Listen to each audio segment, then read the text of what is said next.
descanso y otro día de vida para que podamos servirte. Y al comenzar nuestro día con adoración aquí, te pedimos que nos concedas la presencia de tu Espíritu Santo, que llenes nuestros corazones y mentes con el Espíritu Divino, para que podamos comprender el mensaje que tienes para nosotros esta mañana. Te pido que sobrepongas tu voluntad a mi humanidad, escóndeme detrás de tu cruz y úsame como un instrumento para transmitir el mensaje que tú quieres compartir y no el que yo quiero compartir. Y que también prepares los corazones y las mentes de quienes escuchen estas cosas para que las reciban como tú consideres adecuado. Queremos que la lluvia tardía sea derramada sobre nosotros. Te pedimos que lo hagas abriendo nuestro entendimiento. Queremos ver cómo Josías ilustra al pueblo de Dios al final del mundo y te pedimos que nos des iluminación sobre este entendimiento en el nombre de Jesús. Amén. Esta es la parte 7 de las tablas de Habacuc. Le hemos puesto por título Josías. No llegaremos a Josías por un tiempo. Y vamos a comenzar con Aarón, luego pasaremos a Jeroboam y mostraremos el paralelo entre Aarón y Jeroboam. Y luego notaremos que cuando Jeroboam comenzó a repetir el pecado de Aarón, un profeta desobediente salió de Judá para confrontar a Jeroboam y que el profeta desobediente presenta la profecía de Josías. Y vamos a rastrear toda esa historia, pero vamos a comenzar en Éxodo 32 con la historia de Aarón. Y no espero salir de ahí, de esta historia, hasta mañana. Solo llegaremos a la mitad de la historia. Estamos operando bajo la premisa de que todos los profetas están hablando sobre el fin del mundo y que todos están de acuerdo entre sí y que todos están ilustrando el adventismo al final del mundo, tanto el principio como el final del adventismo.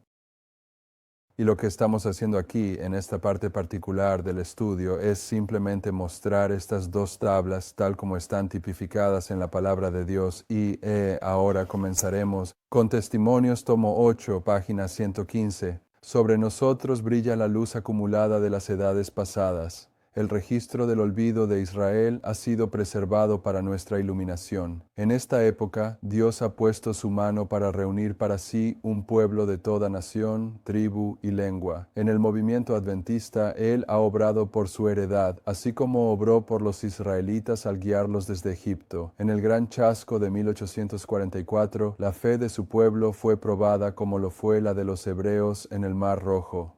Así que, cuando vamos a considerar aquí a Aarón y el becerro de oro inmediatamente después del cruce del Mar Rojo, es evidente que Elena White ve esta historia como una historia paralela al periodo de tiempo milerita. Y lo que fue preservado para nuestra iluminación fue el registro del olvido de Israel. ¿Qué fue lo que olvidaron? Yo sugeriría que olvidaron la poderosa manifestación del poder de Dios que se realizó para ellos al sacarlos de Egipto. Se les aconsejó una y otra vez que recordaran esa historia una y otra vez. Y sin embargo, Aarón, quien acababa de presenciar esa poderosa liberación en cuestión de un par de meses, está dispuesto a olvidar todo acerca del poder de Dios y construir un becerro de oro. Bien, así que el olvido de esa historia sagrada está en paralelo con el olvido de esa historia sagrada que nosotros, como adventistas, cometemos cuando ya no reconocemos ni entendemos el movimiento adventista de 1840 a 1844 y los diversos componentes de esa historia. Así que vamos a ir a Éxodo 32, versículos 1 al 4, y vamos a pasar un tiempo allí para comenzar. Éxodo 32, versículo 1 dice, viendo el pueblo que Moisés tardaba en descender del monte, se acercaron a Aarón y le dijeron, levántate, haznos dioses que vayan delante de nosotros, porque a este Moisés, el varón que nos sacó de la tierra de Egipto, no sabemos qué le haya acontecido. Y Aarón les dijo, quitad los zarcillos de oro que están en las orejas de vuestras mujeres, de vuestros hijos y de vuestras hijas, y traédmelos. Entonces todo el pueblo se quitó los zarcillos de oro que tenían en sus orejas y los llevaron a Aarón. Y él los recibió de sus manos y con un buril les dio forma, después de haber hecho de ello un becerro fundido. Y dijeron, estos son tus dioses, oh Israel, que te sacaron de la tierra de Egipto. Vamos a leer de Patriarcas y Profetas, página 317, donde la hermana White comenta sobre esto. Y vamos a notar principalmente 4 puntos aquí. Aarón temió por su propia seguridad y en vez de mantenerse noblemente en defensa del honor de Dios, cedió a las demandas de la multitud. Su primer acto fue ordenar que se recogieran los zarcillos de oro de todo el pueblo y se los llevaran, esperando que el orgullo los llevara a rechazar tal sacrificio. Pero ellos se entregaron de buena gana sus adornos, y con ellos hizo un becerro fundido, una imitación de los dioses de Egipto. El pueblo proclamó: «Estos son tus dioses, oh Israel, que te sacaron de la tierra de Egipto», y Aarón permitió vilmente este insulto a Jehová. Hizo aún más. Al ver con qué satisfacción fue recibido el Dios de oro, construyó un altar delante de él, y proclamó: «Mañana es la fiesta del Señor». El anuncio fue proclamado por trompeteros de compañía en compañía por todo el campamento, y se levantaron temprano al día siguiente y ofrecieron holocaustos y presentaron ofrendas de paz, y el pueblo se sentó a comer y a beber y luego se levantó a divertirse. Bajo el pretexto de celebrar una fiesta para el Señor, se entregaron a la glotonería y a desenfrenadas orgías. Cuando ella dice bajo el pretexto de celebrar una fiesta para el Señor, está sugiriendo que esto es una falsificación. Esto no era una verdadera fiesta para el Señor. Ellos produjeron una fiesta falsa para el Señor. Pero él hizo una imitación de los dioses de Egipto, y en el diccionario Webster de 1828 dice: aquello que se hace o produce como una copia, semejanza o parecido. Así que esta imitación de los dioses de Egipto era una resemejanza de los dioses de Egipto. Era una imagen de los dioses de Egipto y era una vaca, becerro, era una bestia, era la imagen de la bestia. ¿De acuerdo? Los puntos que quiero que vean en Patriarcas y Profetas son que Aarón temía por su propia seguridad, y una palabra para eso es autopreservación. Pero la parte principal de la autopreservación es el yo. La primera señal en esta breve historia de Aarón es la autopreservación, el yo. Luego construye una imagen de la bestia y después construye un altar. Y el altar es un falso Cristo.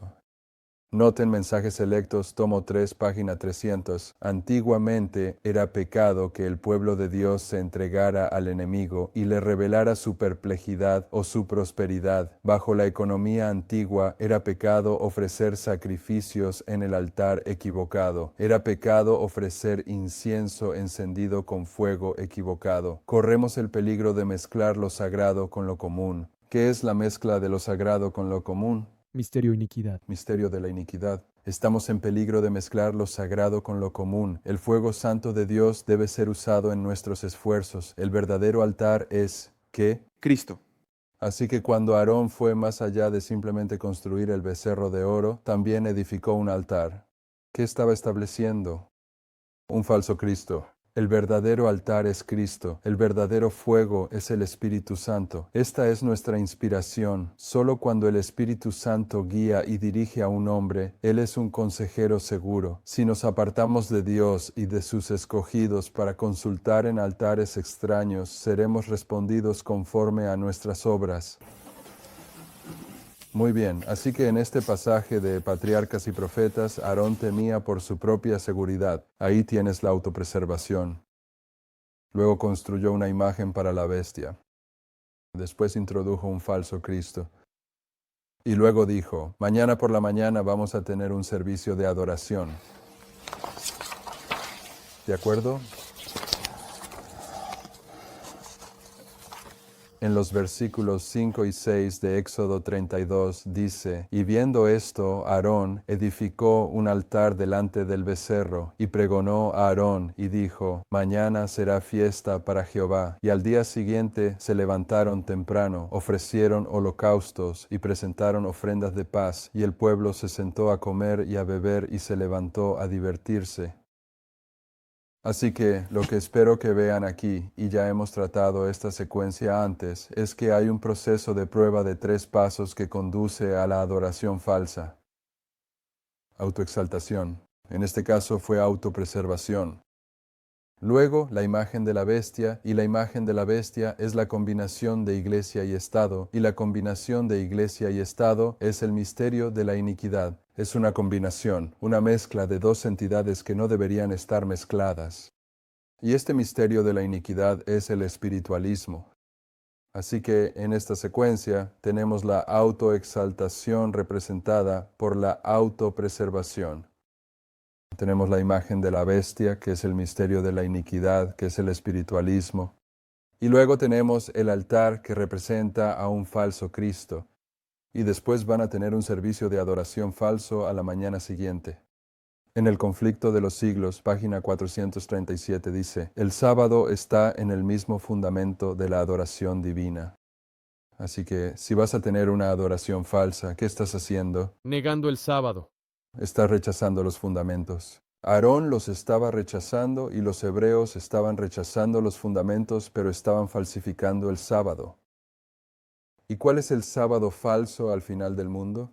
Todas las historias están ilustrando el fin del mundo, así que esta adoración falsa es un símbolo de la adoración dominical al final del mundo. Por lo tanto, el sábado se encuentra en el mismo fundamento de la adoración divina, porque enseña esta gran verdad de la manera más impresionante, y ninguna otra institución hace esto. La verdadera base de la adoración divina, no solo la del séptimo día, sino de toda adoración, se encuentra en la distinción entre el Creador y sus criaturas. Y por supuesto, Aarón y los hebreos están adorando a la creación, a los dioses de oro, plata y madera allí, no al Creador. Así que en esta historia tenemos esta secuencia. Esto en esencia es un rechazo del mensaje del primer ángel que dice, temed a Dios, venid al pie de la cruz. Luego tenemos la imagen de la bestia, que es la segunda prueba, que es un símbolo del misterio de la iniquidad y el espiritualismo que conduce a un falso Cristo. Y esto luego lleva a la falsa adoración, la adoración dominical. Esta secuencia ya la hemos visto antes en otras historias, solo la estamos registrando como un punto de referencia. Volvamos al versículo 1. Queremos mirar el versículo 1 un poco más de cerca. En el versículo 1 dice, y viendo el pueblo que Moisés tardaba en descender, ¿cómo llamarías a eso? Él se demoró, ¿de acuerdo? Y este tiempo de demora por parte de Moisés permite que los hebreos manifiesten su carácter. Noten lo que dice Review and Herald, 31 de octubre de 1899. Cuando las 10 vírgenes salieron a recibir al esposo, sus lámparas estaban arregladas y encendidas. Aparentemente no había diferencia entre las 5 prudentes y las 5 insensatas. Ahora recuerden, la parábola de las 10 vírgenes se cumplió al pie de la letra en la historia de los mileritas y se cumple nuevamente al pie de la letra al final del mundo. Así que estamos viendo tanto el principio como el fin del adventismo y vemos que en la historia de Aarón fue la premisa de que Moisés se había tardado en descender, lo que permitió, lo que dio la motivación al pueblo para ir y forzar a Aarón a hacer el becerro de oro. Aparentemente no había diferencia entre las 5 prudentes y las 5 insensatas. ¿Cuál es la diferencia entre las vírgenes prudentes y las insensatas después de todo? El aceite. El aceite, correcto. A nuestra vista, todas estaban preparadas, vestidas de blanco y llevando sus lámparas encendidas, pero solo 5 de estas vírgenes eran prudentes. Ahora ella va a definir por qué eran prudentes. Estas anticiparon la demora y llenaron sus vasijas con aceite, listas para una emergencia. 5 de ellas no tuvieron esta previsión. Las vírgenes insensatas no anticiparon la demora, no hicieron ninguna provisión para la decepción o el retraso. Así que en Éxodo 32:1, cuando el pueblo vio que Moisés tardaba, rechazaron a Dios. ¿Quiénes son ellos? Ellos eran las vírgenes insensatas. No estaban preparados para la demora. No tenían el aceite para sostenerlos durante el tiempo de espera. ¿De acuerdo? En el versículo 1 del capítulo 32 dice, en cuanto a este Moisés, el hombre que nos sacó de la tierra de Egipto, no sabemos qué le haya acontecido. Esto aquí está identificando lo que creo que puede ser el problema principal de los hebreos en este caso. ¿Cuál es su problema principal en esta parte del versículo? En cuanto a este Moisés, el hombre que nos sacó de la tierra de Egipto, no sabemos qué le haya acontecido. Ellos miraron a un hombre. Sí, Moisés no los sacó de Egipto, ¿verdad? Ellos veían a un hombre literal, pero no veían lo que ese hombre era, a quién estaba representando. ¿De acuerdo? No tenían la capacidad de distinguir entre lo literal y lo espiritual. ¿De acuerdo? Vayan a Juan 6 en sus Biblias, porque esto se repite en la época de Cristo durante su ministerio en la tierra. Este mismo problema que los hebreos experimentaron una y otra vez a lo largo de su historia vuelve a aparecer, y ese problema fundamental es que no logran comprender ni interpretar correctamente la profecía, lo que les lleva a confusiones y errores repetidos en su relación con Dios y su mensaje. Porque la profecía se basa en tomar las cosas del mundo natural y entender su aplicación espiritual. Y los judíos miraban a Moisés y decían, este hombre literal nos sacó de Egipto, y no podían entender que este hombre era una herramienta en la mano del Señor y que fue el Señor quien los sacó de Egipto.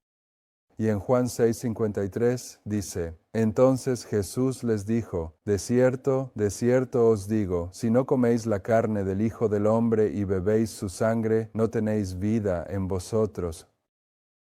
Ahora bien, si tú fueras un hebreo respetable y alguien te dijera eso, ¿qué pensarías? Pensarías, este hombre está rechazando las leyes de salud del Antiguo Testamento. Se suponía que debías comer carne y sangre. No, el antiguo TKK, si la carne tenía sangre, no se te permitía comerla, así que aquí mismo, desde el principio, Jesús los está desafiando en su comprensión de las leyes de salud. ¿De acuerdo?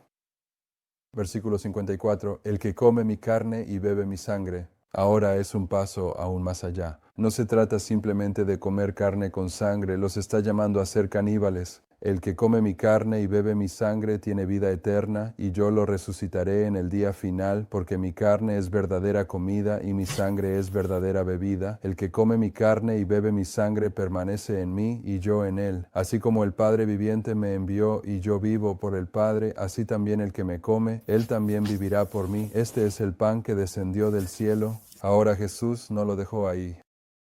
Él va a explicar lo espiritual y lo literal, pero ellos no tienen la capacidad de verlo, así como tampoco tuvieron la capacidad de ver que fue Dios quien los sacó de Egipto.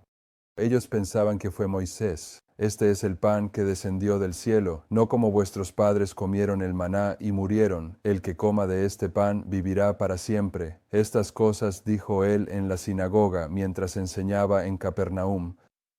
¿Dónde está? ¿Qué es Capernaum? Su propia ciudad. Esa es su propia ciudad. Este es el lugar principal donde él pasaba el tiempo. Muchos, por tanto, de sus discípulos, cuando oyeron esto, dijeron, esta palabra es dura, ¿quién la puede oír? Cuando Jesús supo en sí mismo que sus discípulos murmuraban por esto, les dijo, ¿esto os ofende a ustedes? ¿Y qué si vierais al Hijo del Hombre subir a donde estaba antes?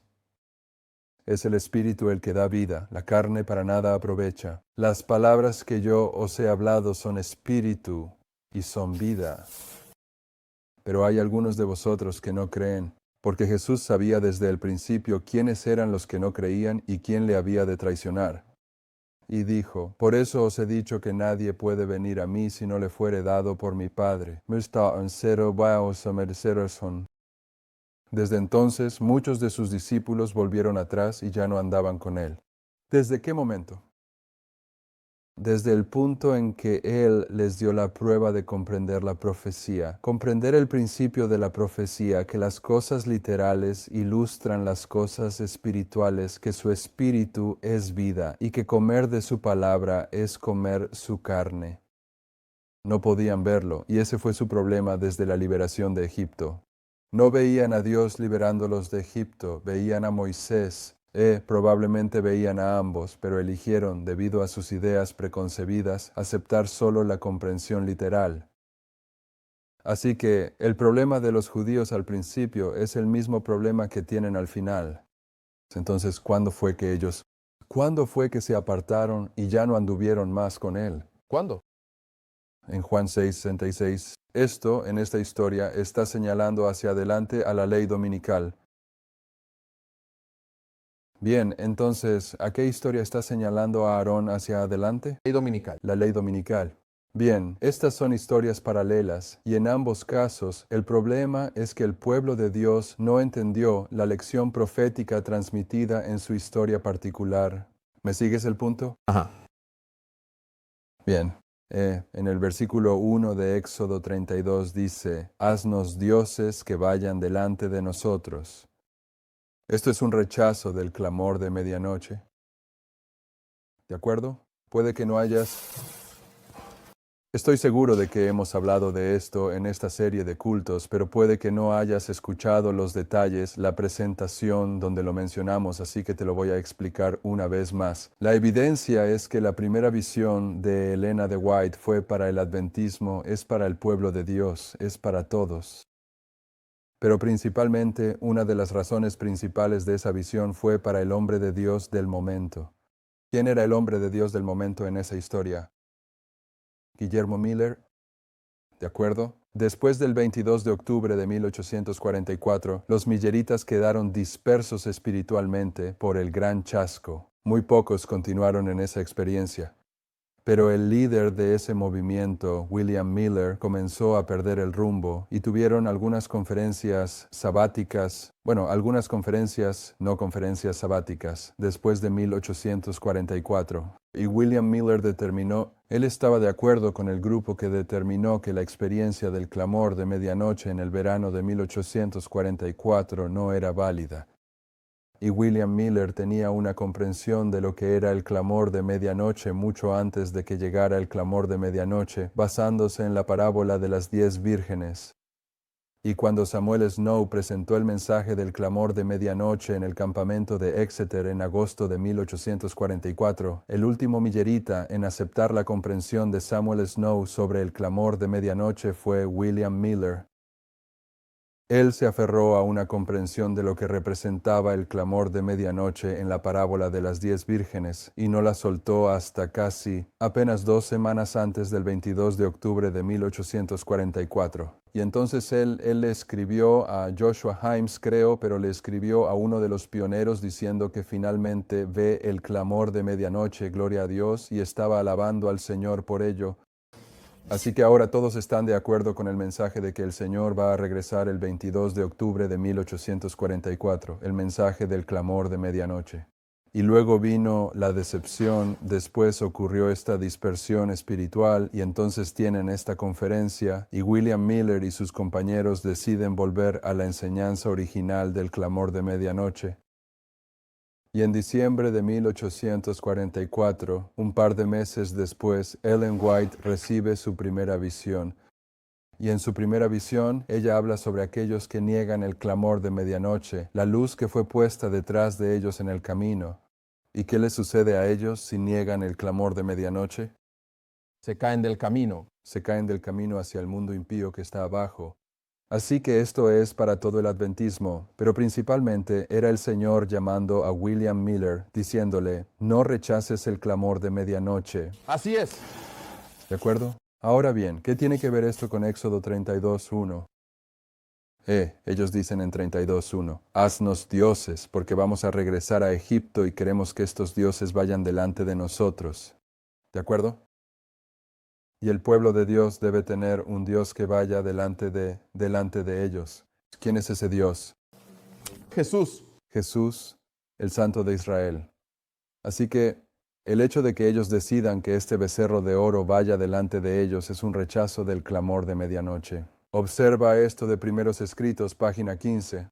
Hemos leído esto antes, probablemente más de una vez. Tenían una luz brillante puesta detrás de ellos al principio del camino, que el ángel me dijo que era el clamor de medianoche. Esta luz iluminaba todo el camino y daba luz a sus pies para que no tropezaran, si mantenían sus ojos fijos en Jesús, quien estaba justo delante de ellos. ¿Quién estaba justo delante de ellos? No el becerro de oro. Mira, ellos querían que el becerro de oro fuera delante de ellos, pero en este camino al cielo, para el pueblo de Dios, Jesús está justo delante de ellos. Si mantenían sus ojos fijos en Jesús, quien estaba justo delante de ellos, guiándolos hacia la ciudad, estaban seguros. Pero pronto algunos se cansaron y dijeron que la ciudad estaba muy lejos y que esperaban haber entrado en ella antes. Entonces Jesús los animaba, levantando su glorioso brazo derecho, y de su brazo salía una luz que ondeaba sobre el grupo adventista, y ellos gritaban, ¡Aleluya! Otros imprudentemente negaron la luz que había detrás de ellos y dijeron que no era Dios quien los había guiado hasta allí. La luz detrás de ellos se apagó, dejando sus pies en completa oscuridad, y tropezaron y perdieron de vista la señal de Jesús, y cayeron del camino hacia el mundo oscuro y malvado de abajo. El clamor de medianoche. Hemos repasado las líneas de reforma. El clamor de medianoche es una señal que está marcada en cada movimiento de reforma. Es una manifestación del poder de Dios. En el punto de cada movimiento de reforma donde ocurre el clamor de medianoche, en la historia de Noé, el clamor de medianoche está prefigurado por los animales entrando en el arca. En la historia de Elías, el clamor de medianoche está marcado por el fuego que desciende del cielo y consume la ofrenda de Elías. En la historia de Cristo, el clamor de medianoche es la entrada triunfal de Cristo en Jerusalén. La hermana White utiliza esa historia para ilustrar el clamor de medianoche. Así que el clamor de medianoche está marcado en un punto específico en cada movimiento de reforma, y el clamor de medianoche en la historia de Aarón fueron las plagas de Egipto. Aarón había visto, todos ellos habían visto la maravillosa liberación y la manifestación del poder de Dios en las plagas de Egipto, y solo un par de meses después están negando ese poder y diciendo, haznos un becerro de oro para que podamos volver a Egipto. Entonces, lo que estoy diciendo es que están negando el clamor de medianoche. ¿Y qué sucede si niegan el clamor de medianoche? Se caen del camino hacia el mundo impío de abajo, y por supuesto, esto es lo que hicieron los mileritas después de 1844. Solo 50 de ellos continuaron, y la negación del clamor de medianoche, es la razón por la que los adventistas no llegarán al cielo. Van a estar en una situación en la que tendrán que decir, sí, creo en el clamor de medianoche, o no, no creo, aunque tal vez no se exprese de esa manera. Así que esta historia de Aarón está prefigurando tanto a los mileritas como a nuestra historia. Y lo que digo es que el hecho de que quieran que el becerro de oro vaya delante de ellos en su viaje significa que han rechazado el camino donde Cristo va delante de ellos. ¿De acuerdo? Y el clamor de medianoche es una manifestación destacada del poder de Dios. ¿A qué me refiero con destacada? Sabes, hay cosas en la Biblia que están ahí, pero hay algunas cosas en la Biblia que se enfatizan, que están marcadas. El clamor de medianoche es una manifestación destacada del poder de Dios.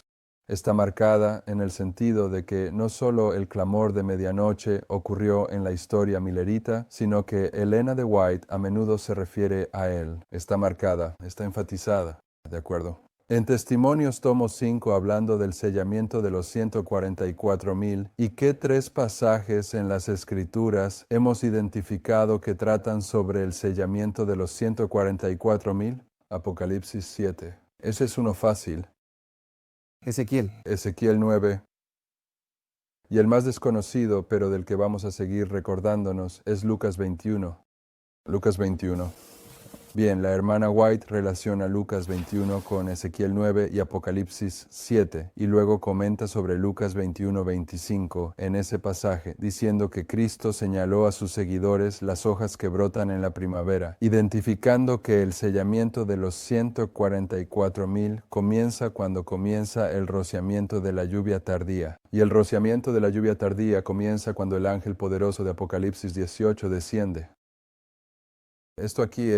Este pasaje de Testimonios tomo 5 es donde la hermana White comenta sobre Ezequiel 9, que es el sellamiento de los 144,000. Ella dice lo siguiente: la clase que no se siente afligida por su decadencia espiritual. ¿Por qué estamos leyendo sobre esto con Aarón en Éxodo 32? Lo que estoy diciendo es que en el versículo 1 de Éxodo 32 se puede deducir de ese pasaje, si entiendes que todas estas profecías en la Biblia apuntan al fin del mundo, que uno de los problemas de Aarón y los hebreos en la historia del becerro de oro es que ellos rechazaron los fundamentos, rechazaron la verdadera adoración, que es el sábado, pero también negaron el clamor de medianoche. ¿De acuerdo? Y el clamor de medianoche fue la manifestación del poder de Dios. Y si rechazas la manifestación, la verdad respecto a la manifestación del poder de Dios, no recibes el sello de Dios. ¿De acuerdo?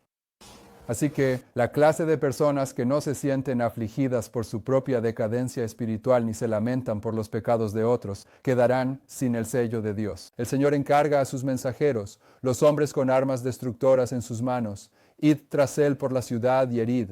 No perdonéis vuestros ojos ni tengáis compasión. Matad por completo a viejos y jóvenes, doncellas, niños pequeños y mujeres, pero no os acerquéis a ninguno sobre quien esté la marca, y comenzad por mi santuario.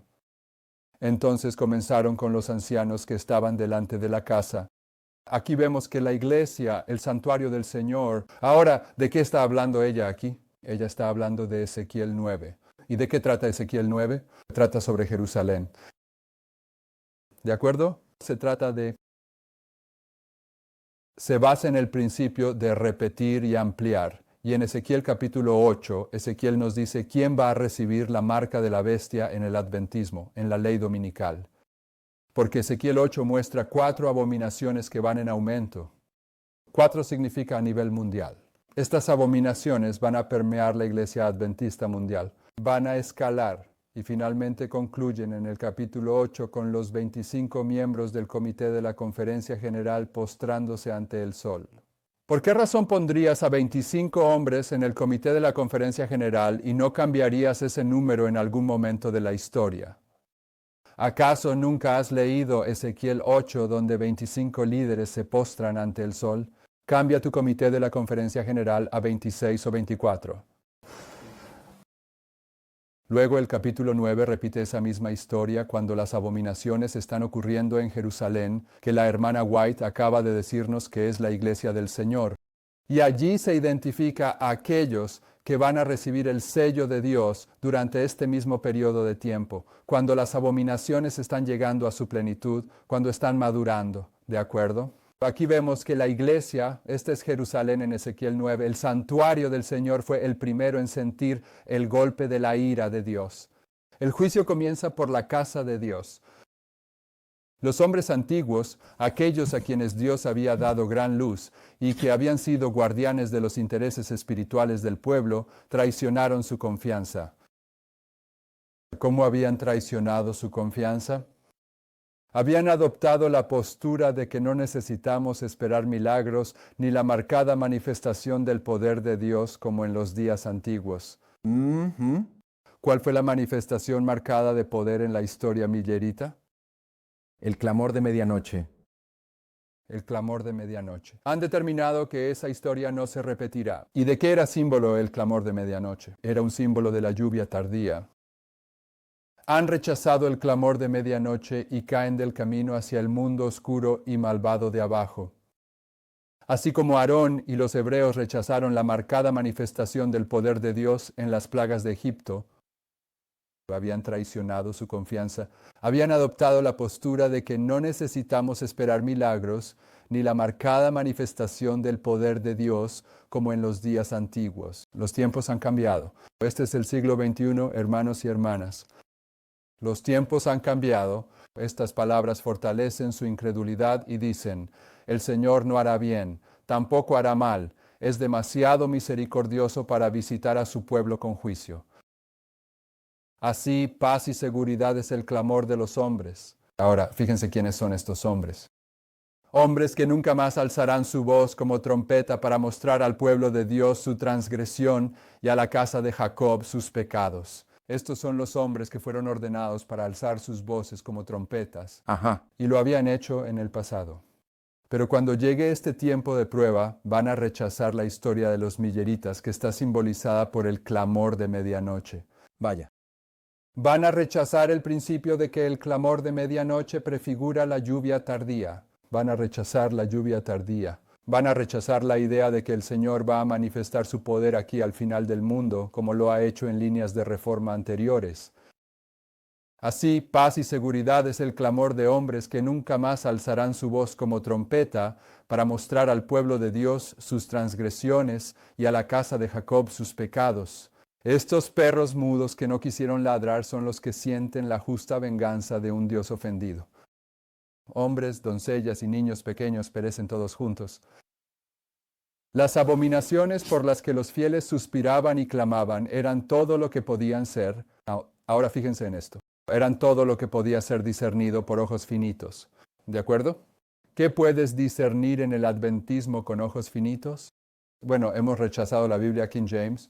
Insistimos en tener estas Biblias católicas, estas Biblias modernas. Estamos ordenando mujeres. ¿De acuerdo? Le hemos entregado una medalla al Papa de Roma 2 veces. Enseñamos hipnosis, cómo hipnotizar a nuestras familias de iglesia desde los años 80. Ahora hemos determinado que si vas a ser un pastor ordenado en la Iglesia Adventista del Séptimo Día, tienes que tomar un curso sobre la enseñanza jesuita de la formación espiritual. Hemos entrado en asociación con el poder del dragón de la profecía bíblica. Hemos entregado nuestro trabajo social y de bienestar al control y la dirección de las Naciones Unidas a través de ADRA. Una y otra vez, pero esas cosas podemos verlas. Nos hemos unido al Consejo Mundial de Iglesias y no dejes que te digan lo contrario. Somos miembros con derecho a voto en el Consejo Mundial de Iglesias. Nos hemos unido al movimiento ecuménico. Compartimos nuestros púlpitos con pastores del protestantismo apóstata y del catolicismo. Algunos de nosotros enseñamos que los 7 días de la creación en realidad son 7 periodos de tiempo. Pero estas abominaciones en el adventismo podemos verlas. Hay voces que nos hablan de estas cosas que están sucediendo, ¿de acuerdo? ¿Qué dice ella? Las abominaciones por las que los fieles suspiraban y lloraban eran todas las que podían ser discernidas por ojos finitos, pero con mucho los peores pecados, aquellos que provocan los celos de un Dios puro y santo, no fueron revelados. Vaya, ¿qué está pasando allá arriba en la cima? El gran escudriñador de corazones conoce cada pecado cometido en secreto por los obreros de iniquidad. Estas personas llegan a sentirse seguras en sus engaños y debido a su paciencia dicen que el Señor no ve y luego actúan como si Él hubiera abandonado la tierra. Pero Él descubrirá su hipocresía y pondrá al descubierto ante otros aquellos pecados que ellos se esforzaron tanto en ocultar. Ninguna superioridad de rango, dignidad o sabiduría mundana, ningún cargo sagrado preservará a los hombres de sacrificar sus principios cuando son dejados a merced de sus propios corazones engañosos. Aquellos que han sido considerados dignos y justos resultan ser los cabecillas en las apostasías. Así que, hermanos y hermanas, si están mirando a su alrededor y ven líderes que creen que son los verdaderamente espirituales, que realmente les dan la impresión de ser semejantes a Cristo, aquí dice, aquellos que han sido considerados dignos y justos resultan ser los cabecillas en la apostasía y ejemplos de indiferencia y abuso de las misericordias de Dios. Su camino perverso ya no será tolerado. Él no lo tolerará más y en su ira tratará con ellos sin misericordia. Ayer en la escuela sabática o en la hora de adoración, no recuerdo cuál, el hermano Daniels compartió donde la hermana White nos recuerda que Satanás una vez se movía en los atrios celestiales. Así que Satanás sabe cómo comportarse como un ser santo. Pero el hecho de que sepas cómo comportarte como un ser santo no significa necesariamente que lo seas. Es confesar que el Señor retira su presencia de aquellos que han sido bendecidos con gran luz. Y repasamos esto en este estudio de adoración. ¿Quién es el que ha sido bendecido con gran luz y oportunidades? Adventistas del Séptimo Día. Adventistas del Séptimo Día. Es confesar que el Señor retira su presencia de aquellos que han sido bendecidos con gran luz y que han sentido el poder de la palabra al ministrar a otros. Ellos fueron en su momento sus siervos fieles, favorecidos con su presencia y guía, pero se apartaron de él y llevaron a otros al error, y por lo tanto caen bajo el desagrado divino. Y si fueras a leer este pasaje varias veces, si hubiera alguna indicación sobre cuándo, dónde y cómo se apartaron del Señor, ¿cuál sería? Es que ellos adoptaron la postura de que no necesitamos buscar milagros ni la marcada manifestación del poder de Dios como en tiempos pasados. Eso es lo que hizo Aarón. Cuando tenía a la multitud en su tienda amenazándolo de muerte para que hiciera el becerro de oro, él podría por fe haber dicho, ¿saben? Acabo de ver cómo el Señor acabó con todos los primogénitos de Egipto. Vi cómo el agua se convirtió en sangre, vi ranas aparecer de la nada, moscas de la nada, granizo que caía al suelo y se convertía en fuego. Mi Dios puede librarme. Él pudo haberse mantenido firme. ¿Pero qué hizo? Olvidó la manifestación del poder de Dios. Rechazó el clamor de medianoche. Esto se repite al final del mundo. Habrá, sin importar lo que diga el liderazgo, sin importar lo que digan estos hombres, quienes afirman que este no es el juicio de los vivos, que ahora no estamos en el sellamiento de los 144,000. Este no es el período de la lluvia tardía. No importa lo que digan estos hombres, esta manifestación del poder de Dios, que es la lluvia tardía, a la que todas estas otras manifestaciones del poder de Dios tipifican y señalan, ocurrirá. El testigo fiel declara, esto es de la Review and Herald, 23 de diciembre de 1890. El testigo fiel declara, yo conozco tus obras, arrepiéntete y haz las primeras obras. Esta es la verdadera prueba, la evidencia de que el Espíritu de Dios está obrando en el corazón para llenarte de su amor. Vendré pronto a ti y quitaré tu candelero de su lugar si no te arrepientes. ¿Cuál es el candelero que se quita de su lugar? Nosotros fuimos, ahí lo tienes, esto lo vimos el otro día, el candelero es la iglesia. Él está diciendo, esta iglesia va a ser removida. ¿Qué iglesia es esa? Bueno, todos los profetas están hablando sobre el fin del mundo. Es la iglesia al final del mundo. La iglesia es como un árbol improductivo que recibiendo el rocío, la lluvia y la luz del sol, debería haber producido abundancia de fruto, pero en el que el buscador divino no encuentra nada más que hojas. ¿Cuándo es que el buscador divino no encuentra nada más que hojas? Bien. Él dice juicio porque es un buscador divino. La búsqueda divina porque es... Estás diciendo que ves el juicio ahí, pero ¿cuándo es? Es un árbol improductivo. ¿Qué está recibiendo? El rocío, la lluvia y la luz del sol. Este juicio está ocurriendo cuando está cayendo la lluvia. En la lluvia tardía no está produciendo ningún fruto. Pensamiento solemne para nuestra iglesia. Es realmente solemne para cada individuo. Maravillosa es la paciencia y la tolerancia de Dios, pero a menos que te arrepientas, se agotará. Las iglesias, nuestras instituciones, irán de debilidad en debilidad, de fría formalidad a la muerte espiritual mientras dicen, soy rico, me he enriquecido y no tengo necesidad de nada. El testigo fiel dice, y no sabes que eres un desventurado, miserable, pobre, ciego y desnudo.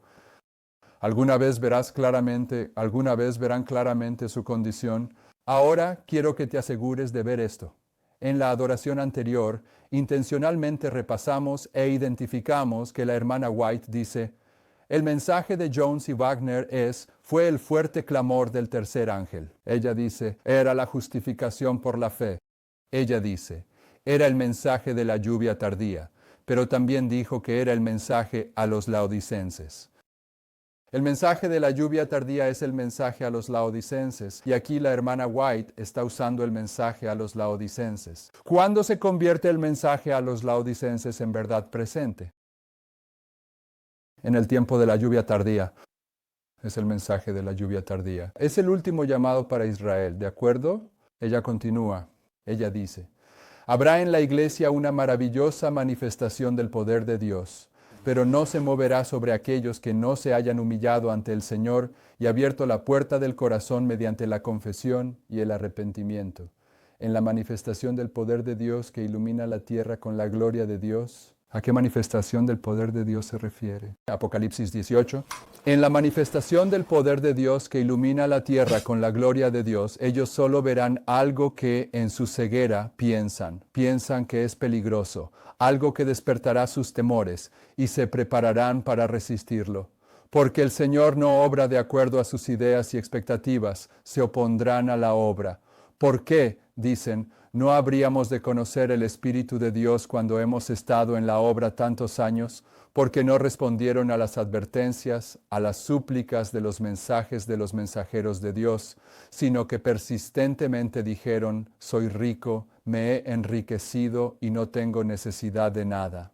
El talento, la larga experiencia, no harán de los hombres canales de luz a menos que se coloquen bajo los brillantes rayos del sol de justicia y sean llamados, escogidos y preparados por la investidura del Espíritu Santo. Cuando los hombres que manejan cosas sagradas se humillen bajo la poderosa mano de Dios, el Señor los exaltará. Los hará hombres de discernimiento, hombres ricos en la gracia de su Espíritu. Sus fuertes y egoístas rasgos de carácter, su terquedad, serán vistos a la luz que brilla de la luz del mundo.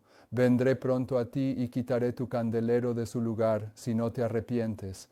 Si buscas al Señor con todo tu corazón, Él se dejará encontrar por ti. Así que Aarón, los hebreos negaron el poder del clamor de medianoche de la liberación de Egipto, prefigurando a los milleritas después de 1844, que negaron la historia y la experiencia del clamor de medianoche y se apartaron del camino, prefigurando al pueblo de Dios al final del mundo, que va a negar que la historia del clamor de medianoche se repetirá en el período de la lluvia tardía. Antes, y este es un punto realmente complicado aquí, antes del avivamiento de la lluvia tardía, el fuerte clamor del mensaje del tercer ángel, Satanás produce una falsificación. Noten lo que dice Primeros Escritos, página 260. Este es un pasaje complicado en el sentido de que puedes leer este pasaje y decir, oh, ella está hablando de las iglesias protestantes apóstatas, pero tal vez está hablando de las iglesias adventistas. Fíjense en lo que ella dice. Vi que Dios tiene hijos sinceros entre los adventistas nominales y las iglesias caídas. Los adventistas nominales y las iglesias caídas. Mi hermano Austin, ¿qué significa nominal? ¿Alguien más quiere ayudarle? ¿Qué significa nominal? Solo de nombre. Nombre, está bien. Estas son personas que dicen ser adventistas, pero no lo son. Por supuesto, ahora se puede decir que la hermana White escribió esto en un periodo en el que hablaba de que cualquiera que creyera que el Señor venía era un adventista, pero aquí lo estamos entendiendo como adventista del séptimo día. Se puede hacer ese argumento. Dije que Dios tiene hijos sinceros entre los adventistas nominales y las iglesias caídas, y antes de que se derramen las plagas, ministros y miembros serán llamados a salir de esas iglesias y recibirán con gozo la verdad. Satanás lo sabe, y antes de que se dé el fuerte clamor del tercer ángel, él provoca una excitación en estos cuerpos religiosos, y aquellos que han rechazado la verdad pueden pensar que Dios está con ellos. Él espera engañar a los sinceros y hacerles creer que Dios todavía está obrando en las iglesias, pero la luz brillará y todos los que sean sinceros saldrán de las iglesias caídas y se unirán al remanente. Ahora, yo creo que esto se refiere principalmente a los obreros de la 11ª hora, pero hago este énfasis para que puedan ver este principio incluso dentro del adventismo si lo buscan, porque estoy preparándolos para demostrarles esto, pero lo que quiero que vean aquí es que antes del fuerte clamor del mensaje del tercer ángel, hay un engaño que ocurre en las iglesias que van a ser el objetivo del mensaje de la lluvia tardía. ¿De acuerdo? ¿Lo ven, verdad? Ajá.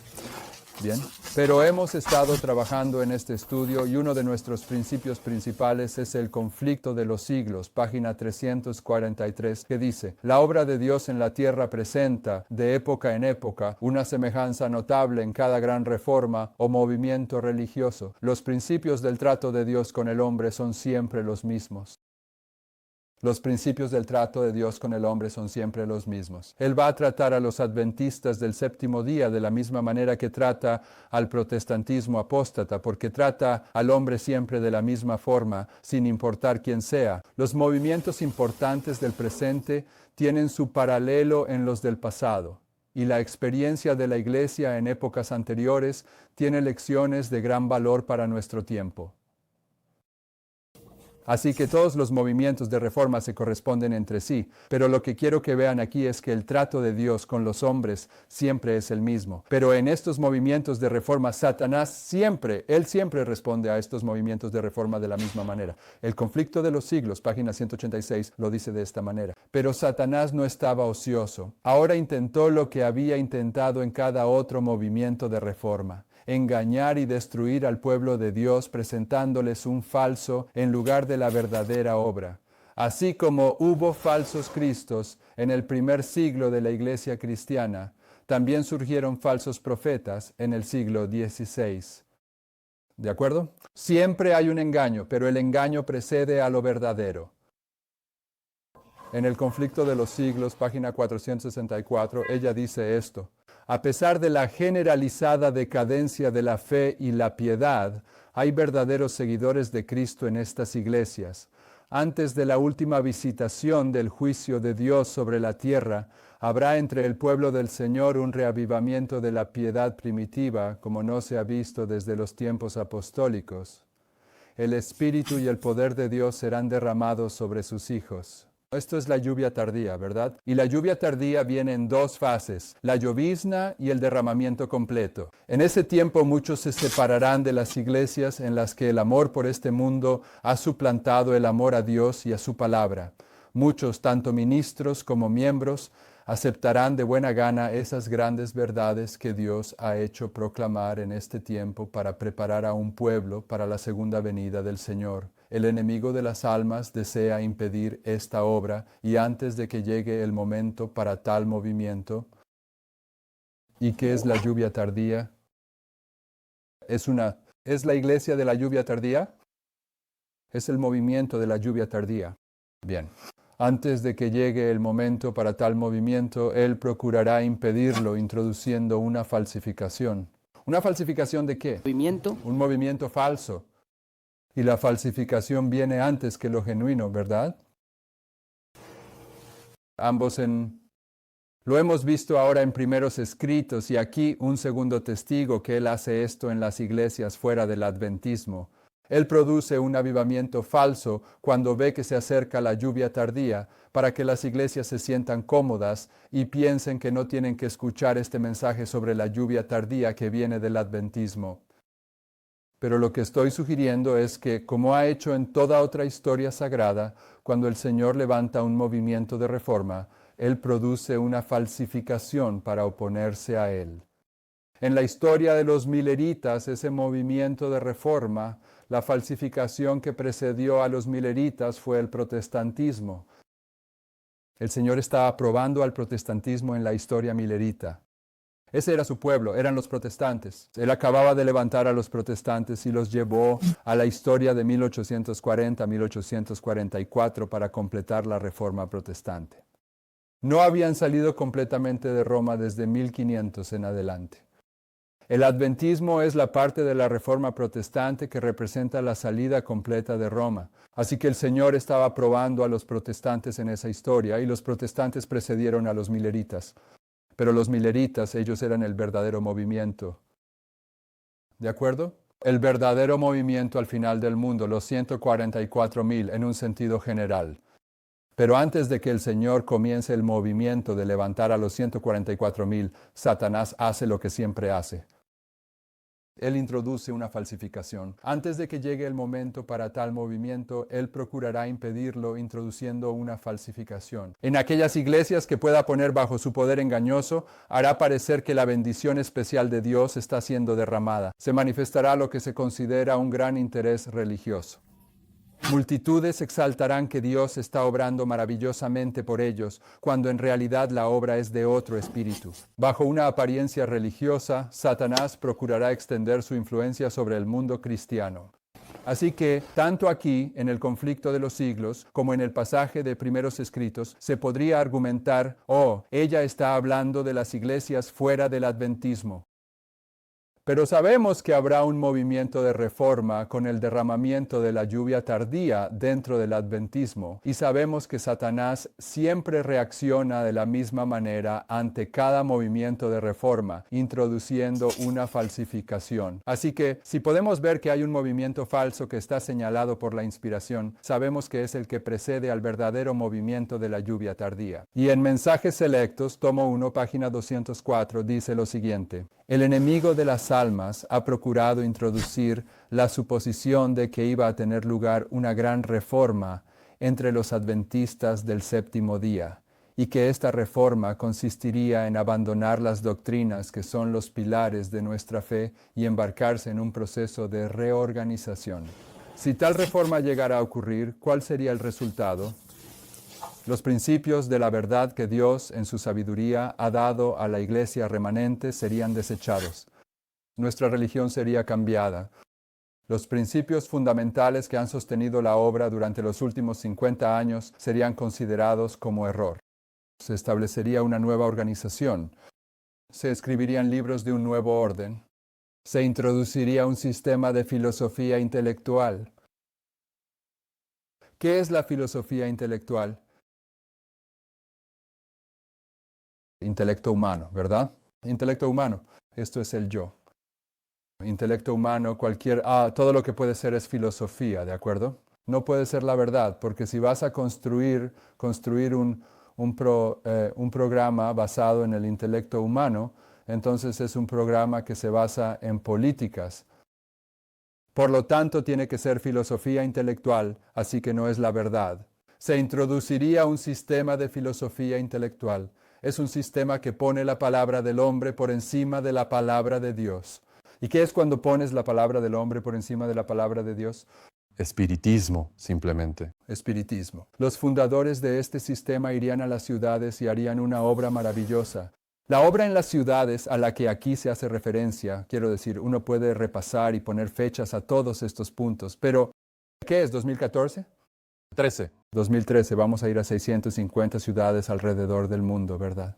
Sí. Vamos a hacer una obra maravillosa en las ciudades. Este movimiento falso ya está en marcha. El sábado, por supuesto, sería considerado a la ligera, al igual que el Dios que lo creó. Nada se permitiría que se interpusiera en el camino del nuevo movimiento. El nuevo movimiento. Los líderes enseñarían que la virtud es mejor que el vicio, pero al quitar a Dios, pondrían su confianza en el poder humano, que sin Dios es peor, no tiene valor. Su fundamento estaría construido sobre la arena, y la tormenta y el temporal barrerían la estructura. ¿Cuál es la tormenta de la Biblia? Bueno, acabamos de estudiar Daniel 11, 40-45. ¿Quién es el que viene como un torbellino, como una inundación desbordante? El rey del norte, y él viene en el momento de la ley dominical. En la ley dominical, la tormenta barrerá la estructura y el fundamento de este movimiento. Este fundamento está construido sobre la arena. Este fundamento aquí es la roca de los siglos. ¿Quién tiene autoridad para comenzar tal movimiento? Tenemos nuestras Biblias, tenemos nuestra experiencia atestiguada por la obra milagrosa del Espíritu Santo. Tenemos una verdad que no admite compromiso alguno. Sin compromiso. Sin compromiso. ¿No deberíamos repudiar todo lo que no esté en armonía con esta verdad? Sí, deberíamos. Entonces, lo que estamos diciendo aquí, al hacer nuestra primera parte sobre Aarón, el rechazo fundamental de Aarón, es que cuando salieron de Egipto, Aarón y los hebreos olvidaron la manifestación del poder de Dios en la liberación. Rechazaron el fundamento al aceptar la falsa adoración del becerro de oro. Levantaron una imagen de la bestia. Y al hacer todas estas cosas, y tenemos más que decir sobre esto mañana cuando lleguemos a la conclusión, están prefigurando tanto la historia de los mileritas como la nuestra. Y hay más en esta historia que abordaremos mañana. Y luego, desde esta plataforma, después de establecer estos puntos, avanzaremos hacia la historia de Jeroboam. ¿Qué acababa de hacer Aarón antes de fabricar el becerro de oro? Bueno, Aarón acababa de salir de Egipto. ¿Qué había hecho Jeroboam justo antes de construir sus 2 becerros de oro? Él también acababa de salir de Egipto, ¿de acuerdo? Vamos a trazar esas conexiones para mostrar que la historia aquí del becerro de oro con Aarón está prefigurando la historia de los becerros de oro con Jeroboam. Y luego, una vez que tengamos esos puntos de referencia establecidos, vamos a mirar al profeta desobediente y considerar la profecía que le da a Jeroboam, que el Señor va a levantar a alguien llamado como Josías, Josías. ¿Y qué significa Josías? fundamento. El fundamento de Dios. Todo esto trata sobre el rechazo de los fundamentos. ¿Oramos?